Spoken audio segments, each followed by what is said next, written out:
గత కొద్ది రోజులుగా మనం చూస్తున్నాం సోషల్ మీడియాలో ఏ విధమైన అసభ్యకరమైన పోస్టులు పెడితే యాక్షన్ తీసుకుంటామని మన చంద్రబాబు నాయుడు గారు, డిప్యూటీ సీఎం పవన్ కళ్యాణ్ గారు అండ్ హోమ్ మినిస్టర్ మన అనిత గారు కూడా అసెంబ్లీ సాక్షిగా చెప్పారు. ఏంటంటే ఏ మహిళ మీద కూడా అసభ్యకరంగా సోషల్ మీడియాలో పోస్టులు పెడితే చాలా సివియర్ యాక్షన్ తీసుకుంటామని చెప్పారు. సో అది విని మాకు కొంచెం నమ్మకం కుదిరి నా మీద అసభ్యకరంగా సోషల్ మీడియాలో చాలా పోస్టులు పెట్టారు జనసేన వాళ్ళు. సో వాళ్ళ మీద నేను కంప్లైంట్ ఇవ్వడం జరిగింది. అండ్ మన ఎమ్మెల్సీ దువ్వాడ శ్రీనివాస్ గారి మీద కూడా కొంతమంది అనుచితమైన వ్యాఖ్యలు సోషల్ మీడియాలో చేశారు. దాని మీద కూడా మేము సోషల్ మీడియాలో కంప్లైంట్ ఇవ్వడం జరిగింది.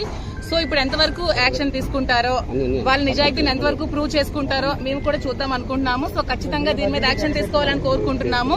దానికి సంబంధించిన ఎవిడెన్సెస్ కూడా మేము స్టేషన్ లో ప్రొవైడ్ చేయడం జరిగింది. దానికి సంబంధించిన వాళ్ళ పేర్లు కూడా కంప్లైంట్ లో పొందుపరిచి మేము కంప్లైంట్ ఇవ్వడం జరిగింది. సో దాని మీద యాక్షన్ తీసుకోవాలని కోరుకుంటున్నాము.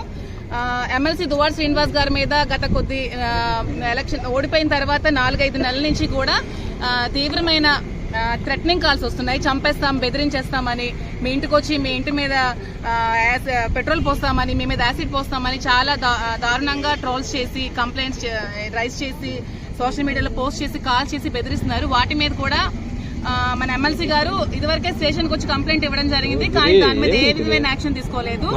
కానీ మన దువ్వాడ శ్రీనివాస్ గారు 2 years బిఫోర్ జనసేన వాళ్ళ మీద మాట్లాడితే దాని మీద యాక్షన్ తీసుకుని 41 నోటీసులు ఇష్యూ చేశారు. సో మేము కంప్లైంట్ చేస్తుంటే ఏ విధమైన యాక్షన్ తీసుకోవట్లేదు.